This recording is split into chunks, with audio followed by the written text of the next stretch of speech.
dasar kita, tugas fungsi pokok kita masing-masing. Demikian barangkali saya persilahkan Bu Yasti kalau ada yang mau disampaikan singkat Bu. Terima kasih. Assalamualaikum warahmatullahi wabarakatuh. Yang saya hormati, saya banggakan pimpinan dan teman-teman Komisi 5 DPR RI. Yang saya hormati jajaran Menteri Kabinet Merah Putih bersama Wakil Menteri dan Ibu Kepala Badan dan Bapak Kepala Badan. Saya langsung saja, yang pertama kepada Bang Ara, Menteri Perumahan Rakyat.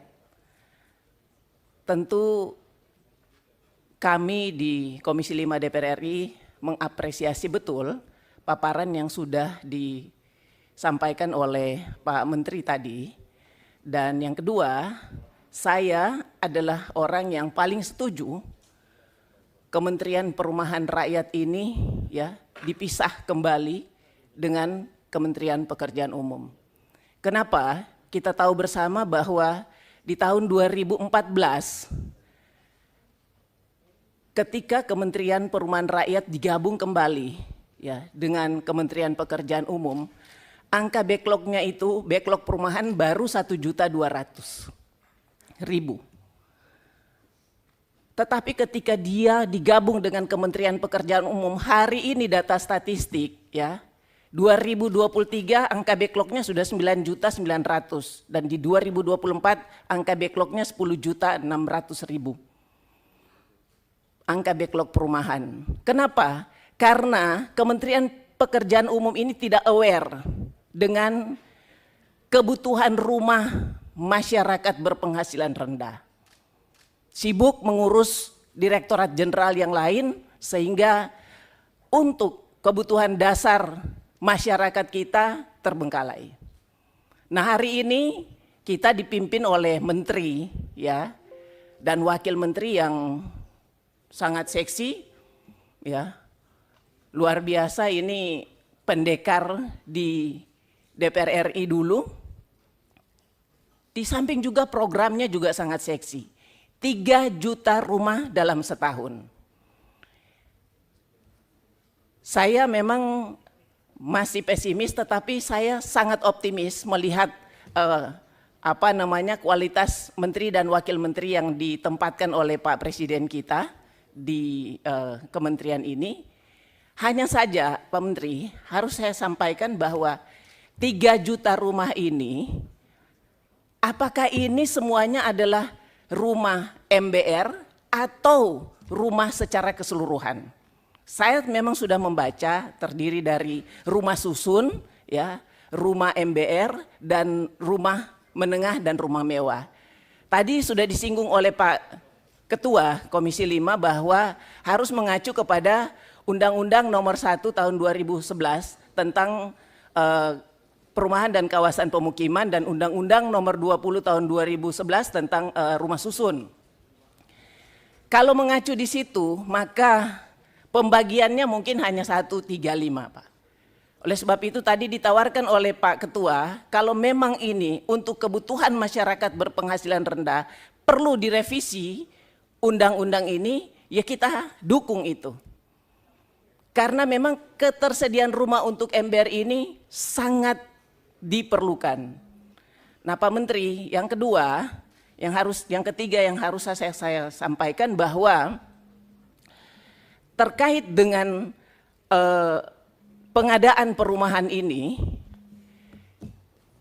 di kawasan pedesaan saya rasa tanahnya banyak tetapi masyarakat di sana kurang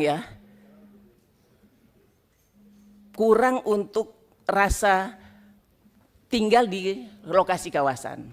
Menurut saya yang paling cocok di masyarakat pedesaan ini adalah BSPS, Bantuan Stimulan Perumahan Swadaya. Yang tadi Pak Menteri sudah sampaikan 2 juta unit rumah per tahun.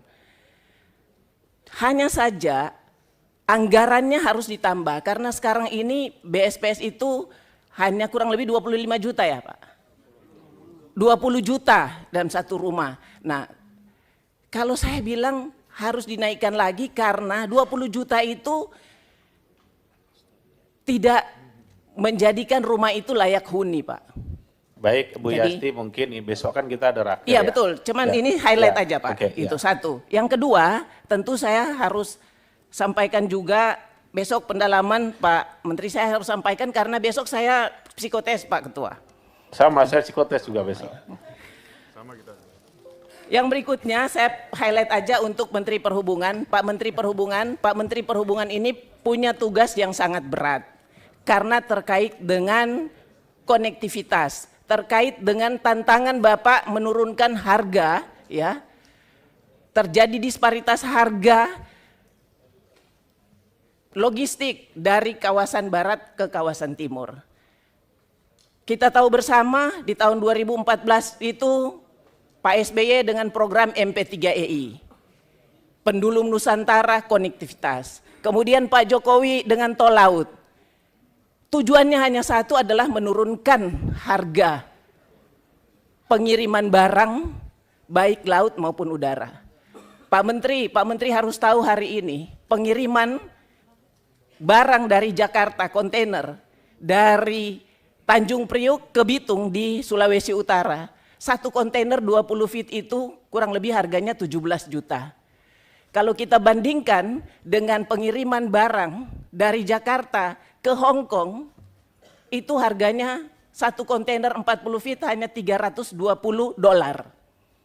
Luar biasa perbedaannya, yang sana 17 juta, yang sini $320, mungkin 7,5 juta. Ke luar negeri, ke Hong Kong, yang jaraknya lebih jauh dari Jakarta ke Manado. Kalau kita naik pesawat Jakarta ke Hong Kong 4 jam. Kita naik pesawat Jakarta ke Manado itu hanya 3 jam.